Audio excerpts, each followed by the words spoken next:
Hi everyone, welcome back to my YouTube channel after a super long hiatus. Today we're going to be talking about American Prohibition. Prohibition was probably one of the many missteps, in my opinion, of American history. Plain and simple, it was the ban of consumption, buying, selling, making alcohol. And it was written into the Constitution as the ever so lame 18th Amendment. Women's groups and Christian groups were the ones who were pushing this effort the most. Christians thought drinking was sinful and it was ruining society, and women didn't particularly enjoy their husbands coming home angry and wasted every night, so I find that kind of valid. The most prominent Christian group that was pushing for this effort was the Anti-Saloon League, and they were established back in 1893, and their whole thing was persuasion based off of religion and morality, and they were actually very successful and politically dominant and influential, and like they were gonna get this whole prohibition thing passed and done. Because of the little war that was happening overseas, people started associating Germans with drinking, so all of a sudden drinking is bad. Also, there were ideas that banning alcohol would also stop all alcohol-related crimes, which, as you'll find out later in this video, or if you don't already know, that's actually really comical and just not true at all, because that's just the opposite of what happened. And so yeah, all this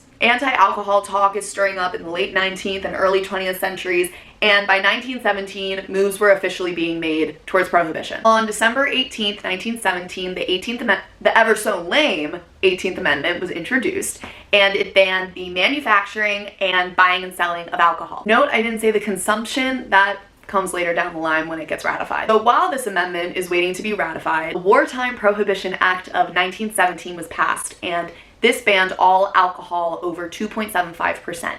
So just for reference, that's just over half of a White Claw. By January 17th, 1920, it was completely official, packed up, sealed tight. Prohibition was the law of the land. At first, prohibition was kind of working. Crime was down and people weren't drinking, but it stopped working, plain and simple. Speakeasies started popping up, which were illegal bars, and they could go from anything from a total dive bar to like a total Gatsby moment. Speakeasies were way cooler than normal bars, not only because like it was a secret, but women were more accepted in speakeasies as opposed to regular bars. There was jazz filling the air, all types of people were coexisting who before prohibition you wouldn't normally see in the same social setting. And yeah, it was cool. Everybody was like in it together. So how are these spots getting their alcohol in the first place?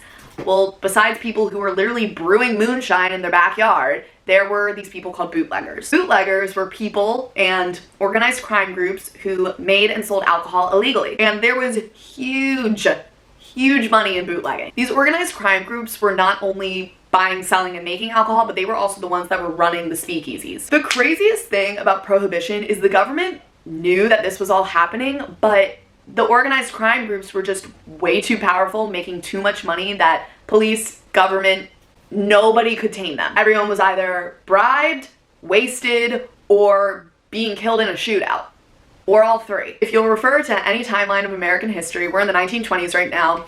By 1929, the Great Depression is creeping up, and the government realizes that they need to tend to that. Like prohibition, whatever, don't really care about it anymore. So because of this, on December 15th, 1933, prohibition was officially not a thing anymore. The ever so lame 18th Amendment was now ratified by the 21st Amendment, but kind of with a twist. All matters related to alcohol now were to be determined by the state. So that means that today, where I can buy a case of Bud Light at a CVS in Florida, I can't do that here in Pennsylvania. So yeah, that is the basic history of American Prohibition. I hope you enjoyed it and learned something new. And I hope you like, comment, subscribe, and do all those things that famous YouTubers tell you to do.